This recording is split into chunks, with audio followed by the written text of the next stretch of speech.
Pare, may napansin ka ditong asong puti.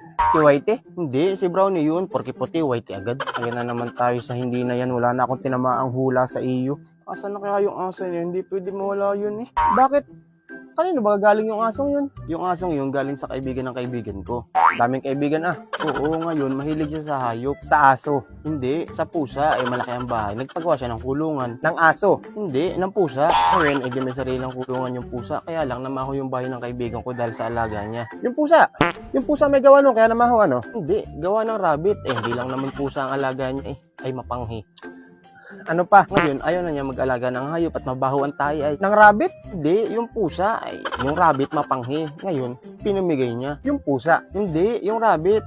Tapos yung pusa, benenta. Oh, benenta yan. Hindi, parang pinamigay din pala. Walas trick.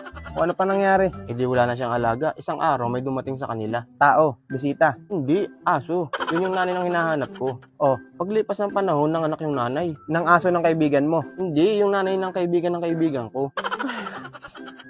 Ano pa? Ngayon, lumaki na yung bata, bigla namang kinagat. Ouch! Sakit nun. Kinagat ng aso nila. Hindi, kinagat ng aso ng kapitbahay. Ngayon, nagalit yung nanay ng kaibigan ko. Sa aso? Hindi, sa bata. Hindi man naiintindihan ng aso yan. Ay, kawasa't pat madipasok din alam na may alaga. Oh, ngayon, naturuma yung nanay sa nangyari. Pinalayas. Yung aso? Hindi, yung kaibigan ng kaibigan ko. Sinama lang yung aso. Kawawa naman. Kaya nga ay, dun papasok yung kaibigan ko. Kinupkup yung kaibigan niya. Oh, kinupkup. Lumipas ang mga araw, nagkaasawahan. Yung aso. Kasi may alagang aso yung kaibigan mo. Hindi, yung kaibigan niya at ang asawa niya. Ha? Paano nangyari yun? Yun na nga, ay nagkagustuhan at palaging wala yung kaibigan ko ay. Oh, ano nangyari? Nagalit pare. Yung kaibigan mo. Hindi, yung nanay ng kaibigan ko.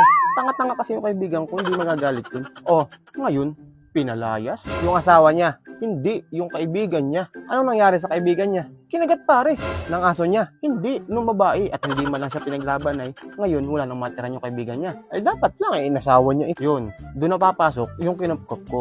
Yung aso. Hindi, yung kaibigan niya. Yun, sabay na siya nakatira. Ay mahal na mahal niya yung aso. Oh, asan doon yung hindi pwedeng mawala yung aso? Ay wala ka naman palang magandang dahilan. Ay magagalit sa akin yung may-ari ng aso. Ikaw bagay tanga.